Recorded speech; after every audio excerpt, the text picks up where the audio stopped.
मित्रों, महाभारत आदि पर्व के तीसरे अध्याय की तीसरी कड़ी में आप सभी का स्वागत है। उत्तंक को गुरु पत्नी ने पौष्य की क्षत्राणी की कुंडल लेने के लिए भेज दिया।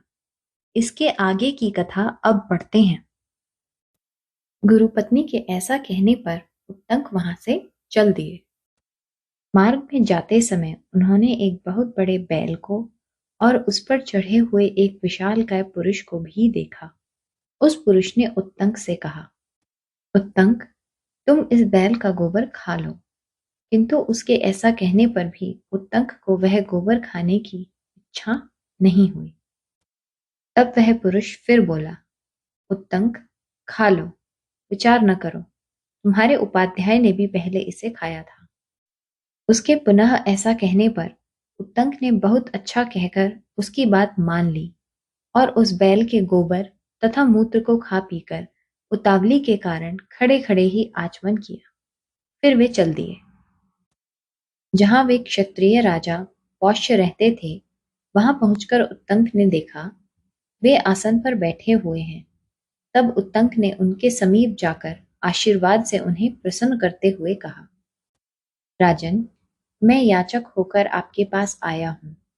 राजा ने उन्हें प्रणाम करके कहा, भगवान, मैं आपका सेवक पौष्य हूं। कहिए, किस आज्ञा का पालन करूं? उत्तंक ने पौष्य से कहा, राजन, मैं गुरु दक्षिणा के निमित्त 2 कुंडलों के लिए आपके यहाँ आया हूँ। आपकी क्षत्राणी ने जिन्हें पहन रखा है, उन्हीं दोनों कुंडलों को आप मुझे दे दें। यह आपके योग्य कार्य है। यह सुनकर पौष्य ने उत्तंक से कहा, ब्राह्मण, आप अंतःपुर में जाकर क्षत्राणी से वे कुंडल मांग लें। राजा के ऐसा कहने पर उत्तंक ने अंतःपुर में प्रवेश किया, किंतु वहां क्षत्राणी नहीं दिखाई दी। तब वे पुनः राजा पौष्य के पास आकर बोले, राजन, आप मुझे संतुष्ट करने के लिए झूठी बात कहकर मेरे साथ छल करें, यह आपको शोभा नहीं देता। आपके अंतःपुर में क्षत्राणी नहीं है, क्योंकि वहां वे मुझे नहीं दिखाई देती हैं।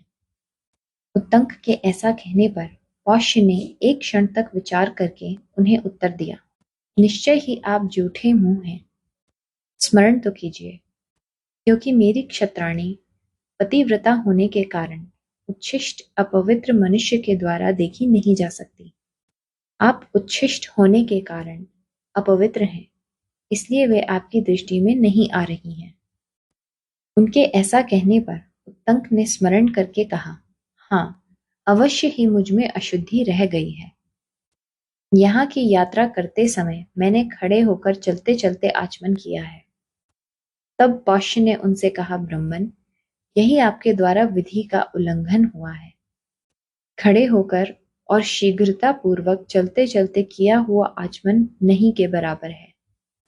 तत्पश्चात उत्तंक राजा से ठीक है ऐसा कहकर हाथ, पैर और मुंह भली भांति धोकर पूर्वाभिमुख हो आसन पर बैठे और हृदय तक पहुंचने योग्य शब्द तथा फेन से रहित शीतल जल के द्वारा 3 बार आचमन करके उन्होंने 2 बार अंगूठे के मूल भाग से मुख पोंछा और नेत्र, नासिका आदि इंद्रिय गोलकों का जल सहित उंगलियों द्वारा स्पर्श करके अंतःपुर में प्रवेश किया। तब उन्हें क्षत्राणी का दर्शन हुआ। महारानी उत्तंक को देखते ही उठकर खड़ी हो गई और प्रणाम करके बोली, भगवान, आपका स्वागत है। आज्ञा दीजिए, मैं क्या सेवा करूं? उत्तंक ने महारानी से कहा, देवी, मैंने गुरु के लिए आपके दोनों कुंडलों की याचना की है, वे ही मुझे दे दें। महारानी उत्तंक के उस सद्भाव गुरु भक्ति से बहुत प्रसन्न हुई। उन्होंने यह सोचकर कि ये सुपात्र ब्राह्मण हैं, इन्हें निराश नहीं लौटाना चाहिए, अपने दोनों कुंडल स्वयं उतारकर उन्हें दे दिए और उनसे कहा, ब्राह्मण, नागराज तक्षक इन कुंडलों को पाने के लिए बहुत प्रयत्नशील हैं, अतः आपको सावधान होकर इन्हें ले जाना चाहिए। रानी के ऐसा कहने पर उत्तंक ने उन क्षत्राणी से कहा, देवी, आप निश्चिंत रहें, राजा तक्षक मुझसे भिड़ने का साहस नहीं कर सकता। महारानी से ऐसा कहकर उनसे आज्ञा ले उत्तंक राजा पौष्य के निकट आए और बोले, महाराज पौष्य, मैं बहुत प्रसन्न हूँ और आपसे विदा लेना चाहता हूँ। यह सुनकर पौष्य ने उत्तंक से कहा, भगवान, बहुत दिनों पर कोई सुपात्र ब्राह्मण मिलता है। आप गुणवान अतिथि पधारे हैं, अतः श्राद्ध करना चाहता हूँ। आप इसमें समय दीजिए। तब उत्तंक ने राजा से कहा, मेरा समय तो दिया ही हुआ है, किंतु शीघ्रता चाहता हूँ। आपके यहाँ जो शुद्ध एवं सुसंस्कृत भोजन तैयार हो, उसे मंगाइए। राजा ने बहुत अच्छा कहकर जो भोजन सामग्री प्रस्तुत थी, उसके द्वारा उन्हें भोजन कराया। परंतु जब भोजन सामने आया, तब उत्तंक ने देखा उसमें बाल पड़ा है और वह ठंडा हो चुका है। फिर तो यह अपवित्र अन्न है, ऐसा निश्चय करके वे राजा पौष्य से बोले, आप मुझे अपवित्र अन्न दे रहे हैं, अतः आप अंधे हो जाएं। तब पौष्य ने भी उन्हें शाप के बदले शाप देते हुए कहा, आप शुद्ध अन्न को भी दूषित बता रहे हैं, अतः आप भी संतानहीन हो जाएंगे। तब उत्तंक राजा पौष्य से बोले, महाराज, अपवित्र अन्न देकर फिर बदले में शाप देना आपके लिए कदापि उचित नहीं है, अतः पहले अन्न को ही प्रत्यक्ष देख लीजिए। तब पौष्य ने उस अन्न को अपवित्र देखकर उसकी अपवित्रता के कारण का पता लगाया। वह भोजन खुले केश वाली स्त्री ने तैयार किया था, अतः उसमें केश पड़ गया था। देर का बना होने से वह ठंडा भी हो गया था, इसलिए वह अपवित्र है। इस निश्चय पर पहुंचकर राजा ने उत्तंक ऋषि को प्रसन्न करते हुए कहा, भगवान, यह केश युक्त और शीतल अन्न अनजाने में आपके पास लाया गया है, अतः इस अपराध के लिए मैं आपसे क्षमा मांगता हूँ। आप ऐसी कृपा कीजिए जिससे मैं अंधा न हूं। तब उत्तंक ने राजा से कहा, राजन, मैं झूठ नहीं बोलता। आप पहले अंधे होकर फिर थोड़े ही दिन में इस दोष से रहित हो जाएंगे। अब आप भी ऐसी चेष्टा करें जिससे आपका दिया हुआ शाप मुझ पर लागू न हो। यह सुनकर पौष्य ने उत्तंक से कहा, मैं शाप को लौटाने में असमर्थ हूँ। मेरा क्रोध अभी तक शांत नहीं हो रहा है। क्या आप यह नहीं जानते कि ब्राह्मण का हृदय मक्खन के समान मुलायम और जल्दी पिघलने वाला होता है? केवल उसकी वाणी में ही तीखी धार वाले छुरे का सा प्रभाव होता है। किंतु ये दोनों ही बातें क्षत्रिय के लिए विपरीत हैं। उसकी वाणी तो नवनीत के समान कोमल होती है, लेकिन हृदय पैनी धार वाले छुरे के समान तीखा होता है। अतः ऐसी दशा में कठोर हृदय होने के कारण मैं उस शाप को बदलने में असमर्थ हूँ, इसलिए आप जाइए। तब उत्तंक बोले, राजन, आपने अन्न की अपवित्रता देखकर मुझसे क्षमा के लिए अनुनय विनय की है, किंतु पहले आपने कहा था कि तुम शुद्ध अन्न को दूषित बता रहे हो, इसलिए संतानहीन हो जाओगे।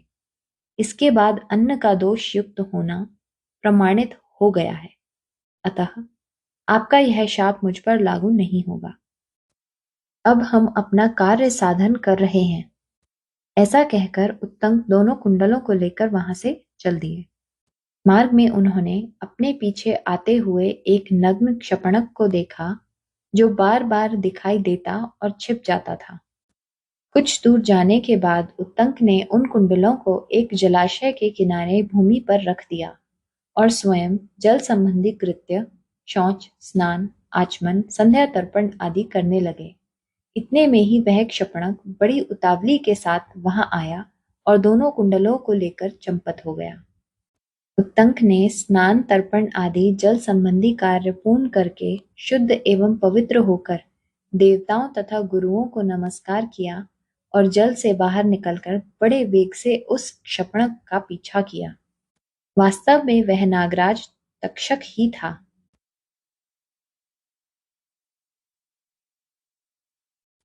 दौड़ने से उत्तंक के अत्यंत समीपवर्ती हो गया। उत्तंक ने उसे पकड़ लिया।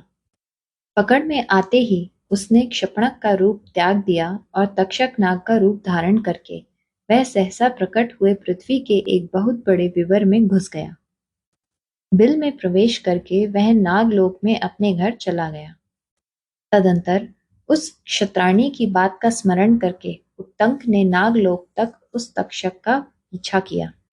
पहले तो उन्होंने उस विवर को अपने डंडे की लकड़ी से खोदना आरंभ किया, किंतु इसमें उन्हें सफलता न मिली। उस समय इंद्र ने उन्हें क्लेश उठाते देखा तो उनकी सहायता के लिए अपना वज्र भेज दिया। उन्होंने वज्र से कहा, जाओ इस ब्राह्मण की सहायता करो। तब वज्र ने डंडे की लकड़ी में प्रवेश करके उस बिल को विदीर्ण कर दिया। इससे पाताल लोक में जाने के लिए मार्ग बन गया।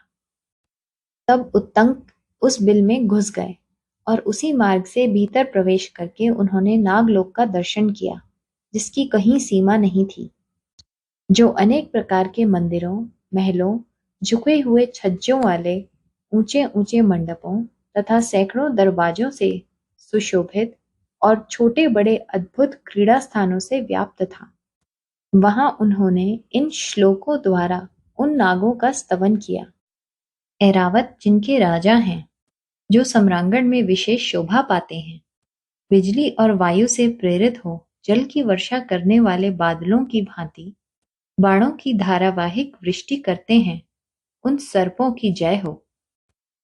ऐरावत कुल में उत्पन्न नागगणों में से कितने ही सुंदर रूप वाले हैं।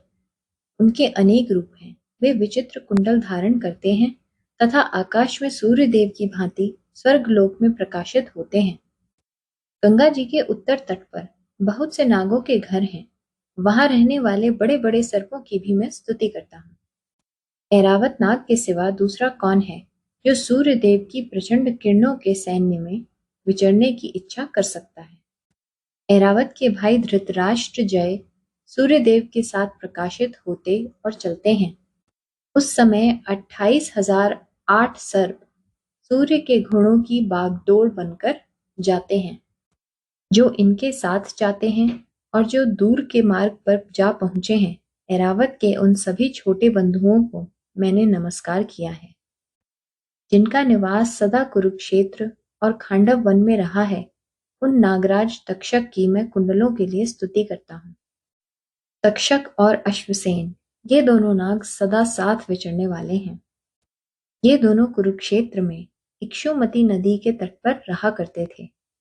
जो तक्षक के छोटे भाई हैं, श्रुतसेन नाम से जिनकी ख्याति है, तथा जो पाताल लोक में नागराज की पदवी पाने के लिए सूर्यदेव की उपासना करते हुए कुरुक्षेत्र में रहे हैं, उन महात्मा को मैं सदा नमस्कार करता हूँ। इस प्रकार उन श्रेष्ठ नागों की स्तुति करने पर भी जब ब्रह्म ऋषि उत्तंक उन कुंडलों को ना पा सके तो उन्हें बड़ी चिंता हुई। इस प्रकार नागों की स्तुति करते रहने पर भी जब वे उन दोनों कुंडलों को प्राप्त न कर सके, तब उन्हें वहां दो स्त्रियां दिखाई दी, जो सुंदर करघे पर रखकर सूत के तने में वस्त्र बुन रही थीं। उस तने में उत्तंक मुनि ने काले और सफेद दो प्रकार के सूत और 12 अरों का एक चक्र भी देखा, जिसे 6 कुमार घुमा रहे थे। वहीं एक श्रेष्ठ पुरुष भी दिखाई दिए, जिनके साथ एक दर्शनीय अश्व भी था। उत्तंक ने इन मंत्र तुल्य श्लोकों के द्वारा उनकी स्तुति की। यह जो अविनाशी काल चक्र निरंतर चल रहा है, इसके भीतर 360 अरे हैं, 24 पर्व हैं और इस चक्र को 6 कुमार घुमा रहे हैं। यह संपूर्ण विश्व जिनका स्वरूप है।